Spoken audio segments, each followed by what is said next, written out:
আসসালামু আলাইকুম এভরিওয়ান, কেমন আছেন সবাই? আশা করছি অনেক ভালো। ফ্রি কিক বিডির আরও একটি নতুন ভিডিওতে আপনাদের সবাইকে স্বাগত। দেশের ফুটবল অঙ্গন ছাড়িয়ে এখন সর্বোচ্চ আলোচনায় বাংলাদেশ বনাম হংকং ম্যাচ। এশিয়ান কাপের বাছাই পর্বে গুরুত্বপূর্ণ ম্যাচে মুখোমুখি হচ্ছে এই দুই দল। এশিয়ান কাপের মূল পর্বে খেলতে এই দুই ম্যাচে সর্বোচ্চ পয়েন্টের লক্ষ্য বাংলাদেশের, প্রতিপক্ষ হংকংয়ের লক্ষ্য অভিন্ন। আজকের ভিডিওতে আমরা এই ম্যাচে দুই দলের কি প্লেয়ারদের নিয়ে আলোচনা করব, যারা পার্থক্য গড়ে দিতে পারেন, কেড়ে নিতে পারেন ম্যাচের সব স্পটলাইট। শুরুতেই প্রতিপক্ষ হংকংয়ের কি প্লেয়ারদের নিয়ে আলোচনা করতে চাই।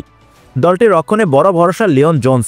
স্কটিশ বংশোদ্ভূত এই ডিফেন্ডার ফিজিক্যালি ও টেকনিক্যালি বেশ শক্তিশালী। স্কটল্যান্ডের বয়সভিত্তিক দলে খেলার পর জাতীয় দল হিসেবে বেছে নেন মায়ের দেশ হংকংকে। ইতিমধ্যে দেশটির হয়ে 17টি ম্যাচ খেলেছেন তিনি, রক্ষণ সামলে একটি গোলও করেছেন। সাম্প্রতিক সময় নিয়মিত দেশটির রক্ষণকে নেতৃত্ব দিচ্ছেন তিনি, তাই বাংলাদেশের আক্রমণ ভাগের জন্য বেশ ভালো পরীক্ষা নিয়ে অপেক্ষায় লিওন জোন্স। মিডফিল্ডে হংকংয়ের বড় ভরসার জায়গা ফার্নান্দো অগাস্তো।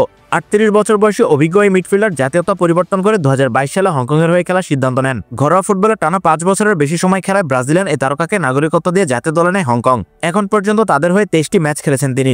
সেন্ট্রাল ডিফেন্সিভ মিডফিল্ডে দলের রক্ষণ ও আক্রমণে সেতুবন্ধন তৈরির কাজ করেন তিনি। টেকনিক্যালি দারুণ সমৃদ্ধ ফার্নান্দো, বাংলাদেশের মিডফিল্ডকে চ্যালেঞ্জ জানাতে প্রস্তুত তিনি।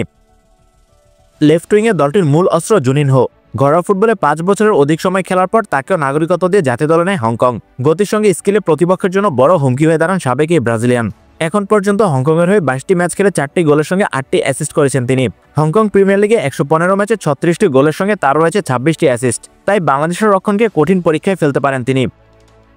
রাইট উইংয়ে দলটির আরেক অস্ত্র এভারটন কামার্গো, তাকেও নাগরিকত্ব দিয়ে জাতীয় দলে যুক্ত করেছে হংকং। সাবেক ব্রাজিলিয়ান এই উইঙ্গার হংকং জাতীয় দলের হয়ে এরই মধ্যে 19 ম্যাচে করেছেন 10টি গোল এবং 13টি অ্যাসিস্ট। হংকং প্রিমিয়ার লিগে 148 ম্যাচ খেলে 81টি গোলের সঙ্গে 44টি অ্যাসিস্ট করেছেন তিনি, তাই বাংলাদেশের রক্ষণকে অপর প্রান্ত দিয়ে তিনিও বেশ কঠিন পরীক্ষায় ফেলতে পারেন। দলটির স্ট্রাইকার ম্যাথু ওরের দিকেও নজর রাখতে হবে। বাবার দিক দিয়ে নিউজিল্যান্ড এবং মায়ের দিক দিয়ে হংকংয়ের হয়ে খেলার সুযোগ ছিল তার সামনে।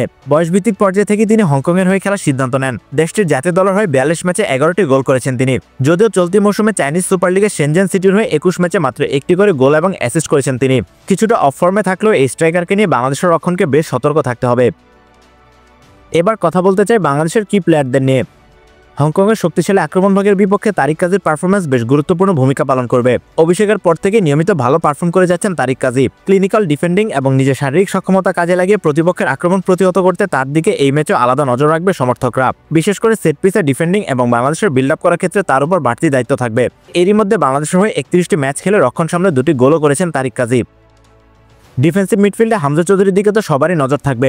এক কথায় এই ম্যাচে সব আলো থাকবে হামজার উপর। রক্ষণের সামনে শিল্ড হয়ে দাঁড়ানো এবং প্রয়োজনে আক্রমণে অংশগ্রহণ, দুই ভূমিকাতে আস্থার প্রতিদান দিয়ে যাচ্ছেন তিনি। গত মার্চে ভারতের বিপক্ষে অভিষেক ম্যাচে দুর্দান্ত পারফর্ম করেছিলেন হামজা। এরপর ভুটানের বিপক্ষে করেন নিজের প্রথম আন্তর্জাতিক গোল। সিঙ্গাপুর ম্যাচে হামজার পাস থেকেই গোল করেন রাকিব, তাই এবারও তার দিকে তাকিয়ে থাকবে বাংলাদেশের সমর্থকরা। এদিকে মিডফিল্ডে সমিত সোমের দিকেও নজর রাখতে হবে। কানাডিয়ান প্রিমিয়ার লিগে চলতি মৌসুমে বেশ ধারাবাহিক পারফর্ম করেছেন তিনি, যদিও কয়েকদিন আগে তিনি ইনজুরি থেকে ফিরেছেন। সেন্ট্রাল মিডফিল্ডে তার পাসিং জোন বের করা এবং থ্রু পাস দেওয়ার দক্ষতা আক্রমণ ভাগে বলের সাপ্লাই বাড়াবে। একই সঙ্গে ডিফেন্সিভ ট্রানজিশনে প্রতিপক্ষের পাসিং জোন ব্লক করার ক্ষেত্রেও বেশ সিদ্ধহস্ত তিনি, তাই সমিত সোমের দিকেও সবাই আলাদা নজর রাখবে। লেফট উইংয়ে আরও একবার ফাহমিদুল ইসলামের দিকে বাড়তি নজর থাকবে সমর্থকদের। গত জুনে ভুটান ও সিঙ্গাপুর ম্যাচে গতি এবং স্টেমিনা দিয়ে সবার নজর কাড়েন তিনি। এরপর গত মাসে অনূর্ধ্ব 23 দলের হয়ে বক্সের বাইরে থেকে দুর্দান্ত এক গোলে সবার প্রশংসা কুড়ান। হংকংয়ের বিপক্ষে 19 বছর বয়সী এই তরুণ তুর্কি আরও একবার আলো ছড়াবেন, এমনটাই প্রত্যাশা সমর্থকদের। আক্রমণ ভাগে এই ম্যাচেও রাকিব হোসেনের উপর নজর থাকবে সবার। গত মৌসুমে ঘরোয়া লিগে উইঙ্গার হিসেবে খেলেও দেশীয়দের মধ্যে সর্বোচ্চ গোলদাতা ছিলেন রাকিব। উইংয়ে তার গতি এবং ওয়ার্ক রেট দিয়ে প্রতিপক্ষ রক্ষণকে পরীক্ষায় ফেলতে চাইবেন বাংলাদেশ কোচ। বাংলাদেশের জার্সিতে ইতিমধ্যে 5টি গোল করেছেন তিনি, তবে ফাইনাল থার্ডে তার ডিসিশন মেকিং এবং ফিনিশিং নিয়ে অনেক কাজ করার জায়গা রয়েছে। তারপরও গুরুত্বপূর্ণ এই ম্যাচে রাকিবের দিকে নজর রাখবে সবাই। এছাড়াও দুই দলে আরও বেশ কয়েকজন প্রতিভাবান খেলোয়াড় রয়েছেন, যারা এই ম্যাচে সব আলো কেড়ে নিয়ে পার্থক্য গড়ে দিতে পারেন। আপনাদের মতে কার কার উপর বাড়তি নজর রাখা উচিত, যারা এই ম্যাচে ব্যবধান করে দেবে? আপনার মূল্যবান মতামত জানিয়ে দিন কমেন্টে। এতক্ষণ আমাদের সাথে থাকার জন্য সবাইকে ধন্যবাদ।